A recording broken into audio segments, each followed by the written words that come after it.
So good evening, and thanks for the opportunity to share with you something that I value a lot on my spiritual journey, this aspect of healing, because I want to share with you a personal experience from which I learned a lot, and it's something that I continue to practice, because I think that for all of us, this lockdown, I see that the pandemic, took a very high, charged us a very high price, but the lockdown became a gift. Also, I can say that many people in Argentina, and I guess across the world, lost jobs, and many businesses broke down. So the economy is here, it's a mess. But I think Argentinians, we are very resilient because our economy has never been any better. So it doesn't really make much difference. It's always a mess. But it has also been a gift to have this special time for many coming back home to live with a family where kids were at school and the parents working together. And although things have opened up, but here it's kind of all back to normal, absolutely. And because it's our summer also, you go out to the streets and you would never think there's anything like a pandemic. We don't even get too many news about it. And I guess, there's new versions of it. So maybe in March or April, when we go into our fall, that might come back. But right now it's not happening. But it did give us a chance to spend a lot of time with the self. And this is, I did get the COVID at some point, and when I got it, I just thought, okay, COVID is my friend. It's going to bring me a gift. So I was very open to see what I would learn in that space of time that I had to be 2 weeks isolated in our meditation center in Buenos Aires, which gave us, another sister also got COVID from me. And it gave us a chance to take a lot of loving care, and we were fed very lovely food, and we were protected in many ways. It was very mild, I must say. But what was really happening behind all those scenes was how I would use that time and what would be the gift of that time in my room for 2 weeks. And the gift was deep healing. So this is something that I have observed and I have worked on in several moments of my journey. And I was never so aware of the need of healing as when I went first trip to Australia. I mentioned to someone, one of our teachers there, that I had a very severe anemia. And so he said, well, I'd like you to speak to a friend of mine. She's a healer. And I had no idea. I had no experience with healers at all, ever. And so he gave me the phone, but I never managed to call her. I was so busy. We had so many, trips here, there, and programs. And one evening she called me. And so she asked me how I had done in Australia. And I kind of shared things with her. And one of the things I told her was that everywhere I went, everything was so familiar. And so she said, well, your previous birth was here. And I thought, well, wow, that's interesting. And then she asked me something like, who is the man standing beside you with a black hat? And I thought that was really strange. But I thought, I like to think that life is a game, so I'd play the game. And so she took me to a place of my own life story. And so I said, well, the only man with a black hat I can think of is my dad. So I said, it must be my dad. And I had no idea what I was going to go in. And so she explained to me, it's safe to be beside him. And she went on, and I won't share the whole thing because it's, but what she exposed me to was to look at a trauma that I was carrying from my childhood. And so she went on to some kind of practice that she does. Like you get a kind of, you're showered in this energy of colors and so on. And for me, it was a surprise, but it turned a light on about this need to heal. And it made me aware that, we're traveling we are growing and doing so many different things, and we don't realize that sometimes we find ourselves either stuck or we're not able to move at the speed we would like to move because there's something that is holding me back. And so later on this spiritual path, I came across one of our teachers in the US. Maybe you know her. She's a dear friend in our BK family. She's called Judy Rogers. And Judy exposed me to a very interesting exercise on healing the self. And so she had us, we were two, doing like a special event with her. And it took us a full day. And she ran us, I will only share the essence, but you can certainly go to her or she can explain to you in full details if you want a session to do this process, because for me, it was transforming.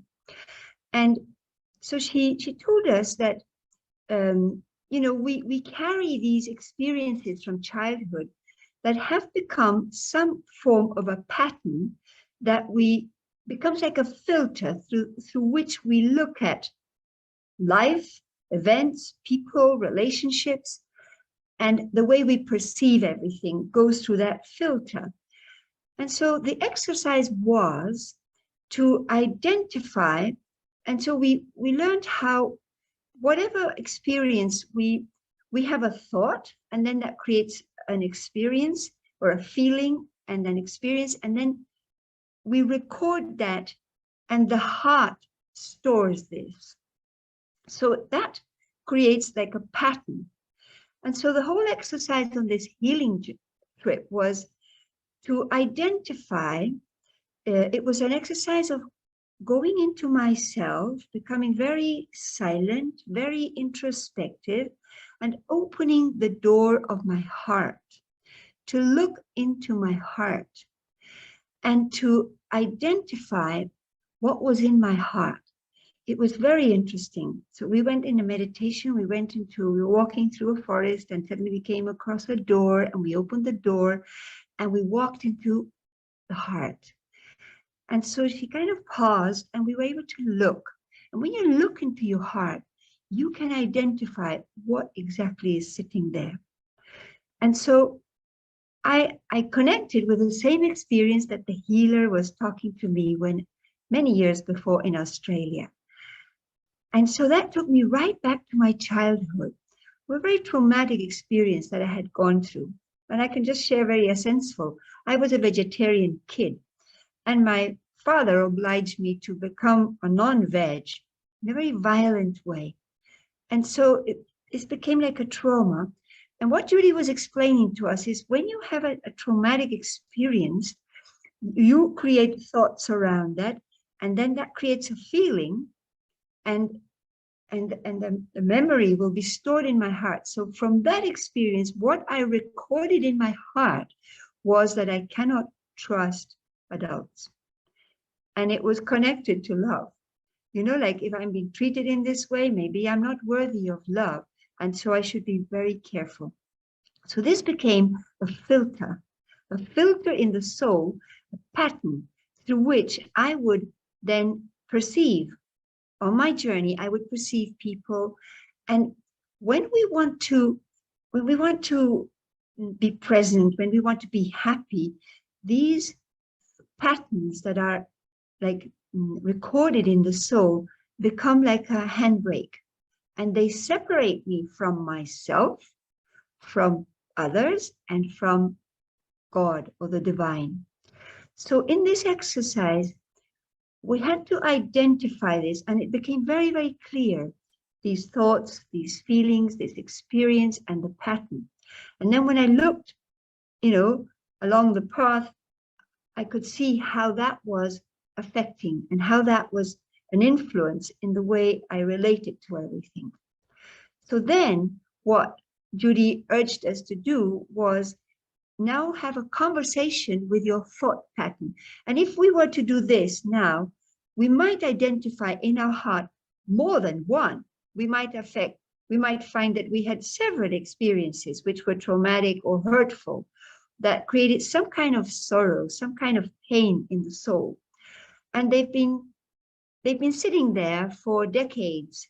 And we move on, we continue with everything else, but then we don't realize the connection it has with the way I'm feeling and the way I do things today. So what she asked us to do was have a conversation with your thought pattern.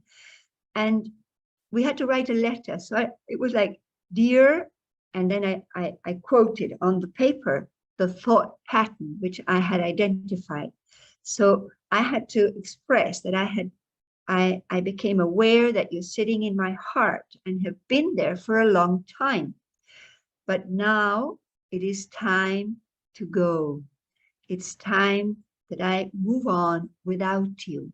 So the conversation was about trying to understand why that thought pattern was created. And normally we would find that the purpose of a thought pattern that would be like to protect me.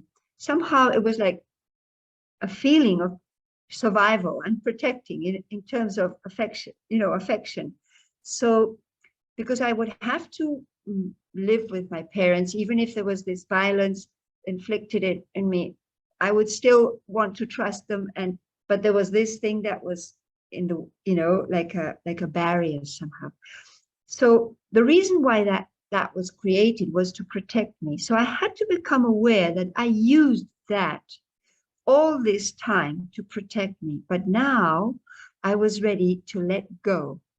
And now I would continue without it. So in this way, kind of, give a farewell to whatever has been your handbrake. And if we do this exercise, and one thing that Judy advised was that you have to do this each, whatever feeling, whatever thing you identify in your heart, take one by one, and let it go. So healing is about acknowledging what it is that is holding me back, what it is that is creating this pain. Because if I think that people are not trustworthy and that I have to be, in a kind of alert mode, this would stop me from expressing my love and would stop me from receiving love. And this is where the pain comes from. So in this time of pain, it was a very interesting process, because what I felt, this happened quite a few years ago. What I experienced is that when I did this exercise, I was able to internally face my dad, and this is what the healer in Australia had told me, and feel safe. And so what happens is that in order to heal, we need to forgive. And this is exactly what I did. And although I thought that, my relationship with my father was fine, I didn't find that I was in any way too distant from him. But obviously there was this thing in my heart. And this brought me so close. This year, my dad passed away from COVID. He was 90. It was something we could expect. But I felt that in the past few years, having had this deep experience of forgiveness, healed my heart to such an extent that it allowed me to have total acceptance of, who my dad was, why he was like this. And it was such an interesting thing. And I want to just share this, just to finish this story, that when he left, I felt very, very, very clearly and very deep in my heart that there was no string, no attachment. I had no pain in my heart. I didn't feel that I was losing anything or anyone. And I couldn't tell my family this, but I had like an inner joy that I had become free from blaming in any subtle way. And I had made him free from whatever pull I was, in a way, when we have expectations from people, it's like a pull. It's something we want. It's like a string, like a bondage. So I felt that the healing makes us free. And it allows us to create relationships in which we experience true love, a relationship in which we're able to accept not only who I am, but also who, in this case, he is, and not expecting him to be any different from what he is. And I felt, I must say that I received so many good wishes from all my divine family, the Brahma Kumaris as a family, from the region, from across the world. And I could feel that the soul of my father was kind of nestled in a white energy that was taking him from one body to the next in a very safe way. And it was an amazing experience. I felt joy. I was not sad. I didn't shed one tear. And I was just so aware that each, we're 5 kids, so each one had a different experience of his departure. But I felt that that healing had made us free, had set us free. So, and this, I can only say, if you would like to do this, I know Judy and all the Brahmin family in Toronto, you probably have done this yourselves, or you could have Judy run it for you. It is so interesting, so profound to really give yourself a chance to look into your heart and see what I have been carrying and how that has weighed in my, on the journey, and that this is time of transformation. This is the time of healing.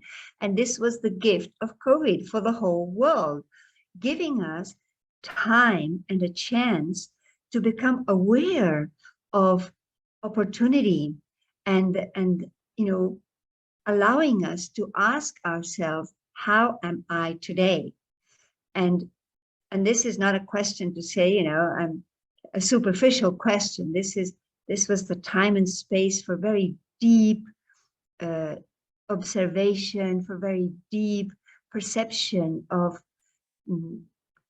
my feelings, my heart, my stage, but also giving space to the question of what is it that I want. So in asking myself what I want is opening the doors of opportunity to feeling completely different and to letting go any wound of my past.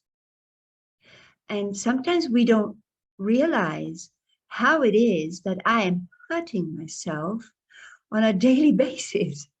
And so I would call that a sabotage to the self, how we create wounds in the soul. And it is by expressing negative traits or negative behaviors that come charged with so many emotions. And so when we, for example, what I discovered, criticism is a way of hurting the soul very, very deeply. And we would probably not think that criticizing people is something that we need to heal from.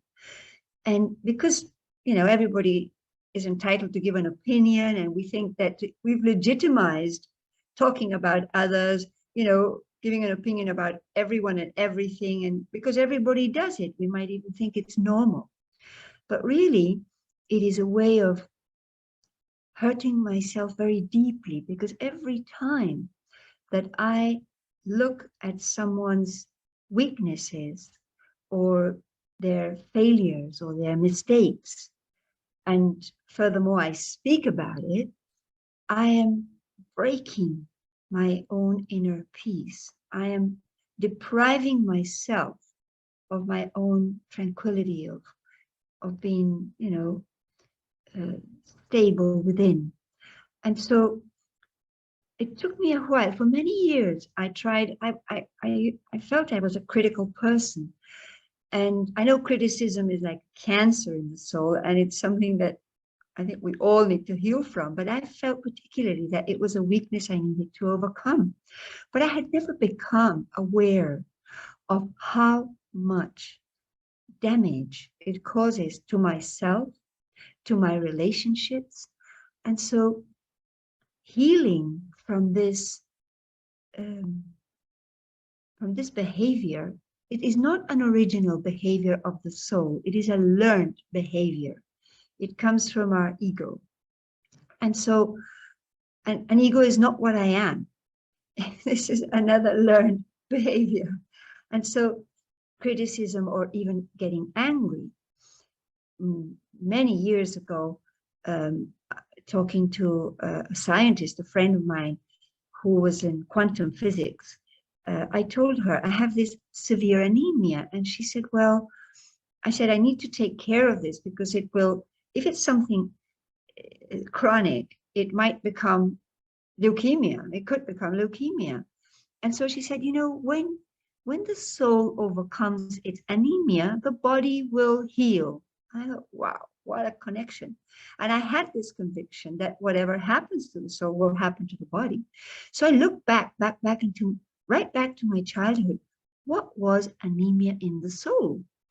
And I realized that, you know, a value that I cherish a lot is justice. So whenever something was unfair, I would fight for it. I believed that fighting for my rights was a way to attaining it, you know. And so having done a very deep introspection, I realized that, you know, again, a pattern repeating all along my life, that whenever something didn't work out the way I wanted, I was angry. I reacted. I was upset. So again, I realized, so I said to myself, okay, anemia in the soul, for this soul is anger. So again, something I had to heal from. And I've gone a long way overcoming, but not completely. And I realized that, you know, projecting on things that we think that make us angry and thinking that that is the reason why I am upset or offended, or, you know, I feel left aside or whatever. You know, anger has very visible and invisible faces. So I realized that anger is a sickness in the body. But this year I discovered that laziness is a very invisible sickness in the soul, I meant. But also carelessness is a sickness of the soul. And we need to heal from this, because this is all about what am I doing with my mind and my time. And going deeper into understanding like why it is that we react to everything, because we think that the reason why I feel like this is coming from outside of me. It took me deep observation to realize that we don't react to what is happening, and that is not that my reaction is for someone else to be blamed for. It's all about what I think of what is happening around me. So let's say someone is being unkind or indifferent, could be anything. And I feel, you know, somehow disturbed. You could say, well, I'm feeling like this because that is happening, because someone is saying that. But really, if I go deep within myself, I would realize that what triggers my reaction is not what is being said, but what I think about what I'm hearing. And this was something I learned from someone whom you might have read. He's a very well-known author in the Brahma Kumaris called Mike George. Mike has written a very interesting book, which is all about healing, because it's about overcoming anger. And anger is such a serious illness in the soul. And Mike, in his book, has this sense of humor. You know, he says the things that are not so easy to accept in a very humorous way, so we can, you know, we can take it at heart easy. And one thing that he was saying is, things happen for me, but not to me. And if we think about that very deeply, we would discover such an amazing treasure. And that is that, if someone is insulting you, you could say that that is happening here. Let's say I'm with the person here, and that person is saying, rude things or unkind things to me. And if I ask you, is that happening? What would you say? You would say, yes, it is happening, but here. But if I ask you, is it happening to me? Then you might have to think about that. You would say it's happening there, and he's talking about you, and he's talking to you. So you might tell me that it is happening to me. But if we look at it deep from within, suppose this person is insulting me, then unless I think about what he or she is saying, it wouldn't be in my inner world. It would only be here. So I could say it is happening, but not to me, until I myself think about it. And I would say, how does he dare to talk to me like this? Who does he think he is? Or da da da da. So I would go into the mode of reaction, and then I would feel offended or disturbed, and then I could blame and say, well, I feel like this because you've just said this. But if I look deeper within, I would realize that if I hadn't thought anything about what I heard, I would not feel bad. So this is where this connection between my thoughts and my feelings, I need to realize that whatever I think will determine what I feel. And that will give me an experience of, for example, feeling disturbed. So if I don't think about it, I won't feel it. So who is to blame for the way that I feel when someone is rude to me? Who should I forgive? Should I forgive him for saying it? Okay, fair enough. Or should I forgive myself for thinking about it and therefore making myself feel that way? Do you see? So when we take responsibility for how I feel, then this healing process starts. Because from the exercise I had done with Judy about, going into the heart and identifying the pattern, the exercise we had to do was, okay, so what is it that I want? And then I need to determine what it is what I want, because the healing process is coming out of the influence of a habit that has been created in the soul and creating a new influence. And you would say, well, where should that come from? So if I've been influenced by negative emotions and created habits that have had me in this pain for so long, I need to walk out of that, not just by, saying I want to feel different. I need to walk myself out of that influence by being under a much more powerful influence. So that would take me deeper into myself. Through silent introspection, we are able to perceive what is original in me. And for example, I would be able to see that here I am angry, this is a habit, but if I look deep into myself, I would know and I would recognize that I am really peaceful. And so if I focus on peace, if I think of my peace, then that is the feeling that I'm going to emerge. So when we connect with what is original in the soul, in the being that I am, then I will allow the expression of that.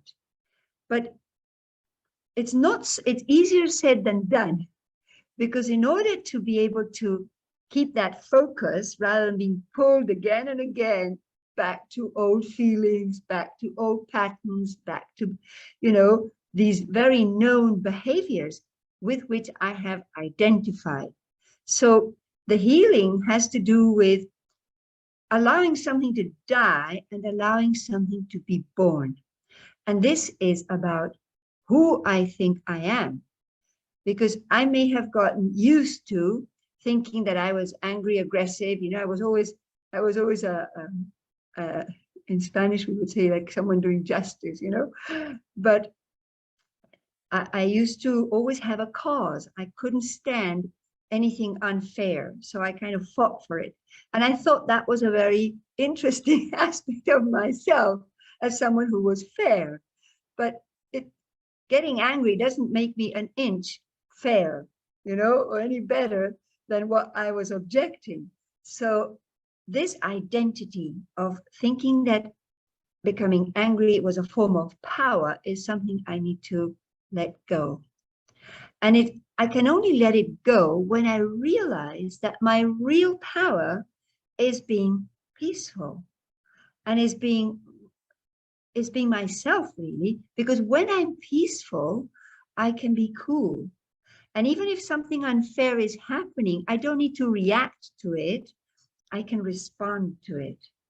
And I could respond to it speaking, say, you know, when we are in this game of healing, we become very reflective. And a reflection is like a space in which I'm able to perceive, understand, and make a choice. Because before reacting, when we are able to reflect, what is it that I want to do in this case? Sometimes we are provoked and people would like you to react, but if you are able to remain cool and protect your heart from peacelessness, from anger, from fear, from any negative emotion, then I am coming back into control, not of the other, not of the situation, but of myself.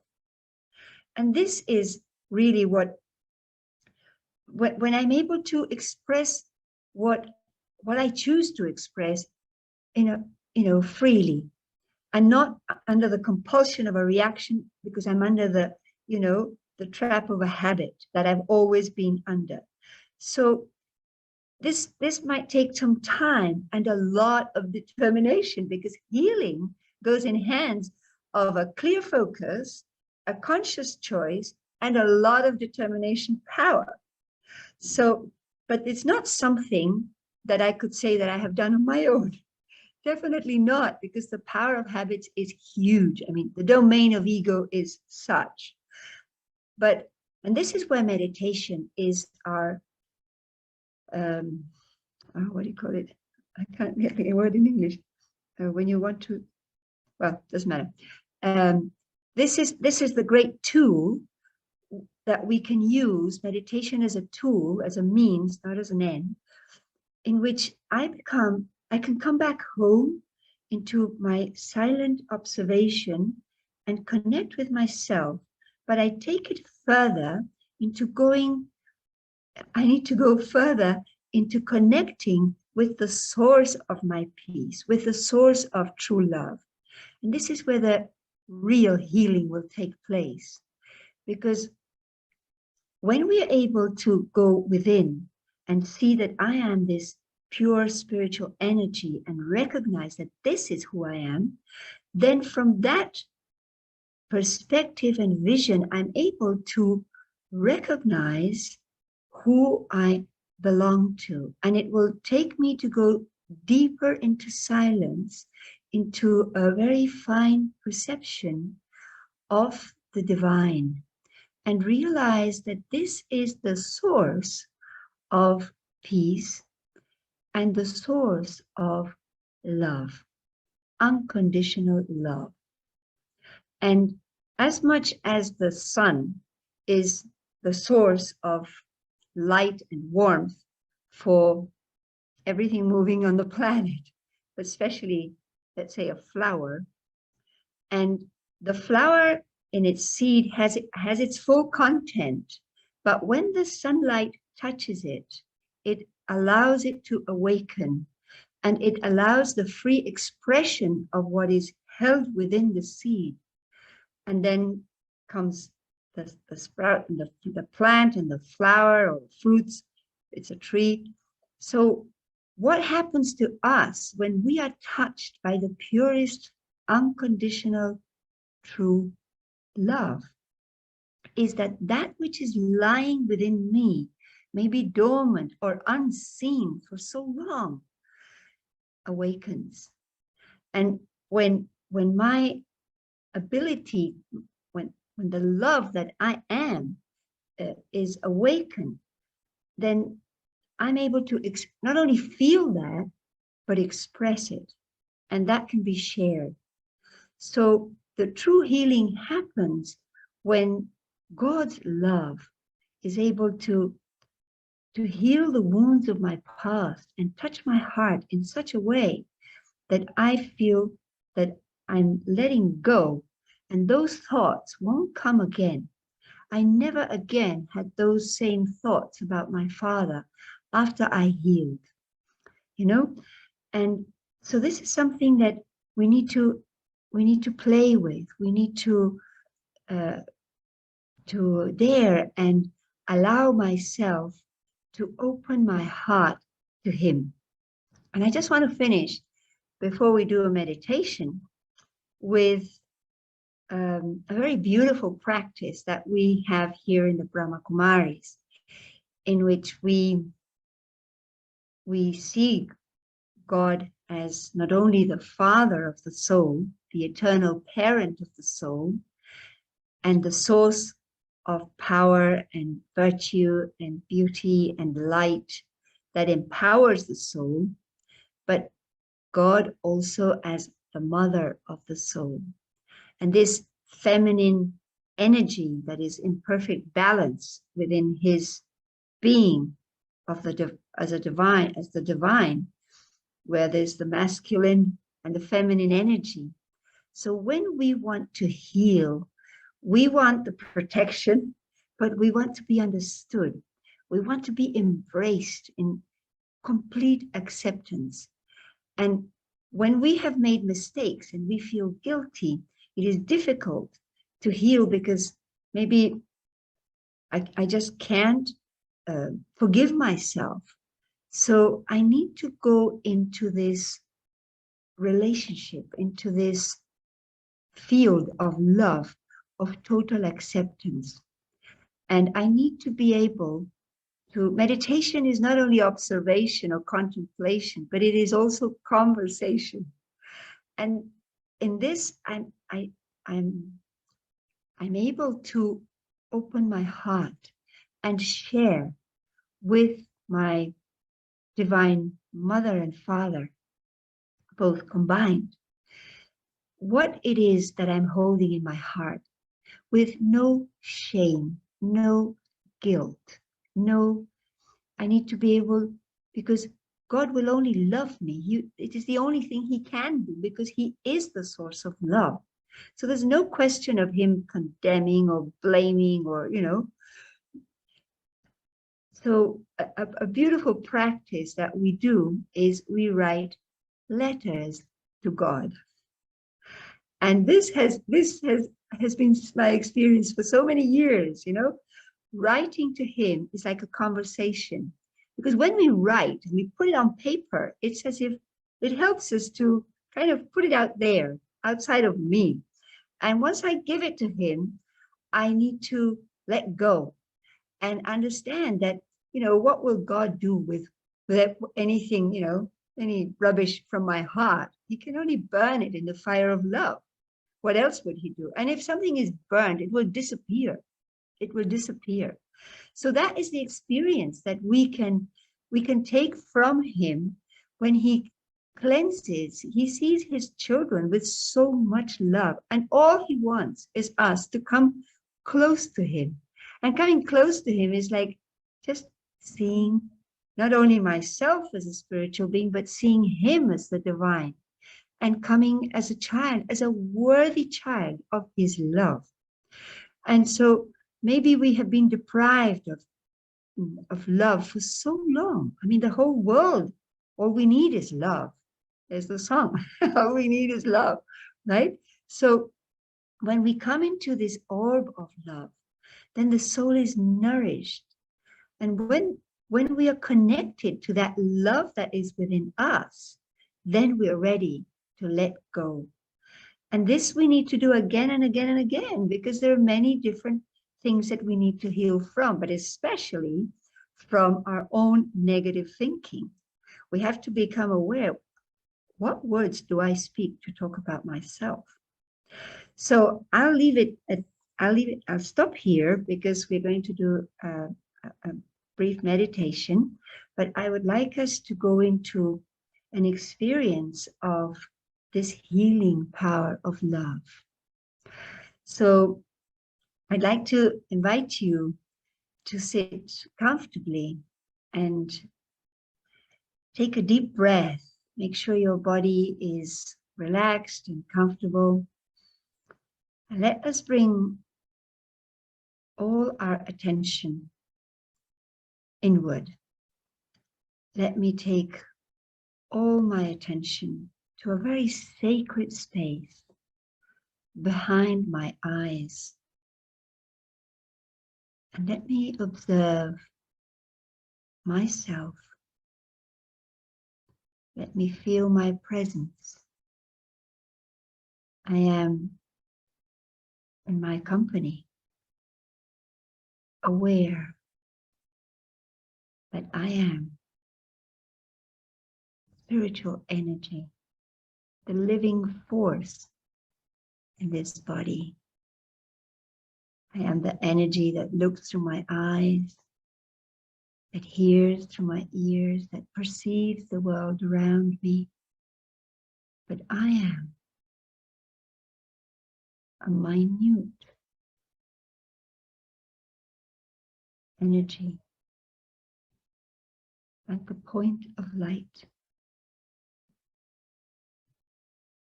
As I look deeper into myself,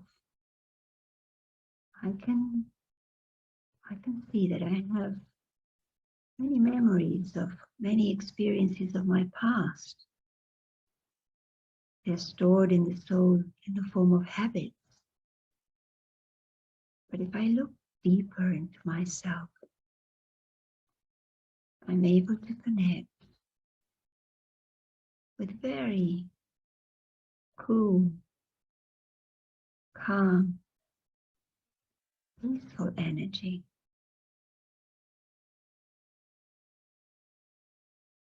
I am a peaceful being. This is my original power. I am a loving being. This is my strength, my driving force. Behind everything I do, I am love itself. I go deeper within, silence, beyond anything physical, beyond the temporary or mundane, to a deep stage of perception of myself as a being of light, pure, peaceful, loving light.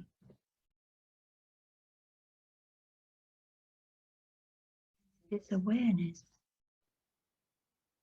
I've become aware of the presence of the Supreme, of the source of peace.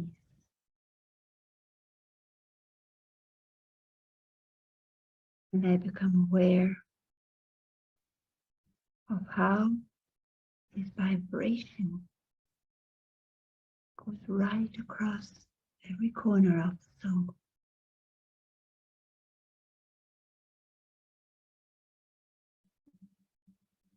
And I'm able to feel the vibration so silent of unconditional love. the love that accepts me as I am, true love, divine love, God's love. This is the love that heals the wounds in my heart. This is the love that makes me free from the past.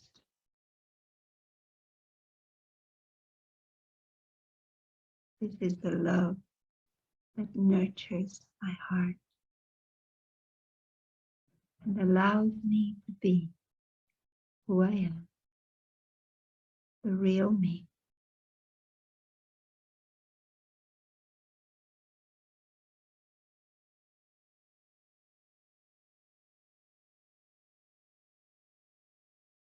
Deep into this feeling of being loved, accepted by the divine,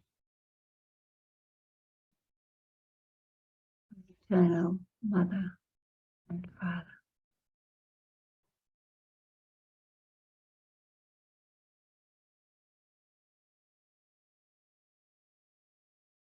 As I hold on to this feeling, I will come back. And as I breathe deeply, I allow the vital energy of love go to every part of my body. I allow this energy to spread all around me.